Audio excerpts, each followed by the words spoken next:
بسم اللہ الرحمن الرحیم۔ السلام علیکم۔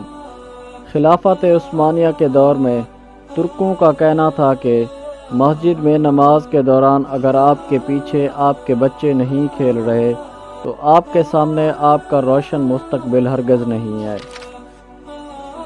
اور آج پھر سے ترکی کی مساجد میں یہ اعلان اویزاں کیا جانا شروع کر دیا گیا ہے۔ مساجد میں بورڈ لگے ہوتے ہیں جن پر کچھ یوں سطریں رقم ہوتی ہیں: اگر نماز کے دوران آپ کو پیچھے سے بچوں کے کھیلنے کودنے کی آوازیں نہیں آتی تو آپ اپنے دین کے مستقبل کی فکر کریں۔